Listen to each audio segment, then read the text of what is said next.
Hey guys, welcome to Crazy Days. I'm Wanda, and today I just had a few things I wanted to talk about, and 2 or 3 winners. I kind of let things slide over the last week, and I've been trying to catch up, and it's been a little tough. When we're working at the cabin, it's really hard for me to get videos on my channel. I do all I can to keep Deep South going, and Crazy Days kind of goes by the wayside. I run in, I do something occasionally, and then I'm out. Hopefully we're going to get better when the cabin's a little more finished and we're not working 24 hours a day, seems like. But today I have the winners from my Name the Dessert. Then I have the winners from the books from Betty's Box of Blessings. And I want to talk a little bit about what's going on with me right now.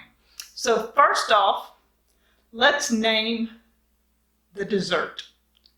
Now, everybody seemed to like Fireside Tutti Frutti.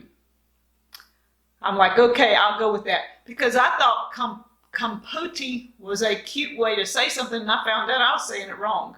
So I don't like compote. That don't even sound good. I don't know. So we're going to go with Fireside Tutti Frutti. And I talked to Sheryl at Two Family Homestead. She is going to let me get this into the cookbook, so I've got to sit down, get this typed out, and get it to her this week. Okay? Now, the next one was Betty's Box of Blessings. And I went through the comments, and 2 just struck me right off the bat. And so I didn't even use a randomizer. I just took it, and we're going with it. The first one is going to be the picture book that describes the whole story of Christmas. And it's going to Rick Simpson, and it actually said Sheryl and Rick, or Ricky Simpson, I believe is what the name on the YouTube came up as, but it was signed Sheryl and Rick. So Ricky Simpson, Sheryl, one of you get back with me at deepsouthhomestead@gmail.com and let me know an address, and I will get this out this week. The other one, and I don't know how to say her name, it's Gemariah, Gemariah, I'm sorry, I may be butchering it, but anyway, Young. And she says she had lost her daughter in 2014, and she found Christmas really tough. She even put her tree up. She would go out of town to spend with people and things like that. But when you've lost a loved one, Christmas, Thanksgiving, any of your holidays, birthdays, all those things are really tough. And so she said Dr. Stanley's book she thought would help her. So I'm going to send it to her. And if you will get back with me, and please forgive me for butchering names. I seem to do that on a regular basis. Gemariah, something like that, Young. Send me your address at deepsouthhomestead@gmail.com, and I will get the book out to you. And so Rick and Sheryl said they would share the book too. And so I'm hoping that Gemariah will too.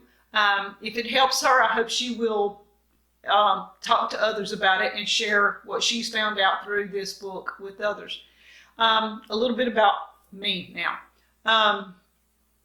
Nothing has changed. Everything seems to be working and doing normally. I've not changed a whole lot of my diet. I eat Deep South food 90% of the time. I have my little snacks that I have once every now and then.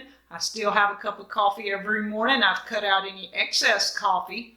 I was at one point a couple of months ago drinking 3 to 4 cups a day. That all went by the wayside. I get 1 cup a day. So the coffee's at a minimum. I kind of have 2 doctors right now. One is my family doctor, and the other is my online friend doctor. And both of them give me the same advice. Don't do anything right now. Don't change anything. We don't have any clue.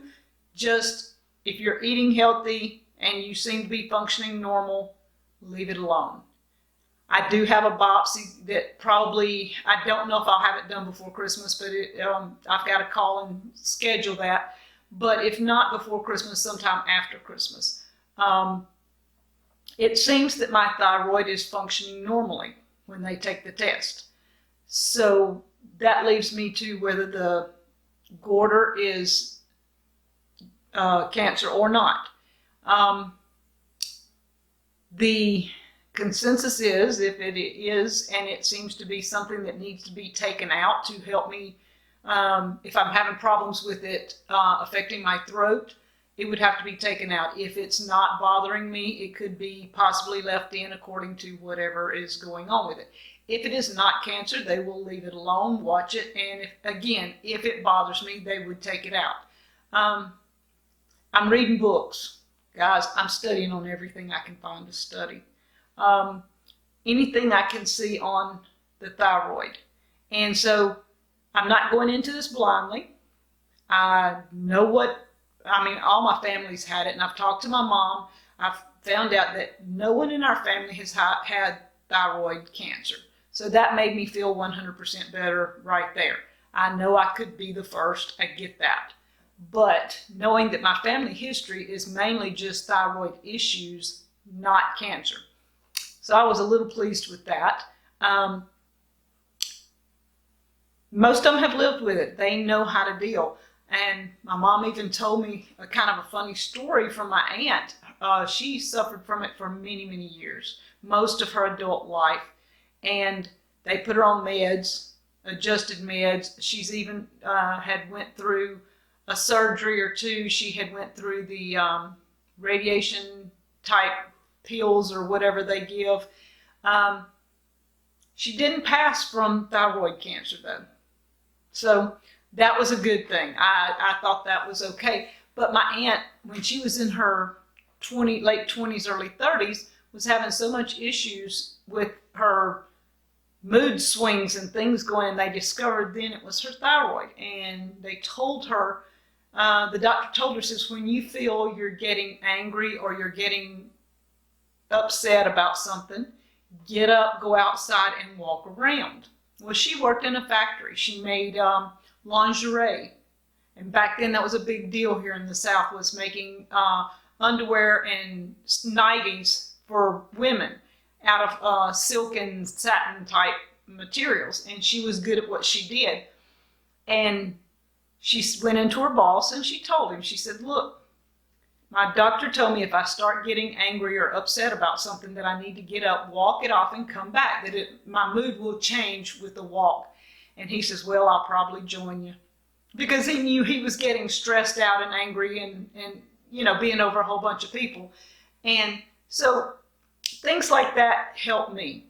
If I feel the tension coming on, or if I feel something is starting to get on my last nerve, I'm going to get up and walk away and not let it explode into something crazy. And I've pretty much been that type person all my life. If I find that something's bothering me, I don't just blow up at people. I hold it in for long, long periods of time. So I don't think that'd be a big issue for me. I don't feel overwhelmed a lot in the last couple of months. It's like I'm okay. Things are doing really well. Danny and I are just chilling. That's why you don't see us as much. We're chilling. We actually spend a lot of time doing nothing late in the evenings. And sometimes that gets on both of us as nerves, sitting there not doing anything, but we are trying to figure out our way of life without too much stress. And guys, y'all know that's not easy to do in this day and time, but we are learning. And so we hope to take you along at the cabin more and more. Crazy days, we'll get her.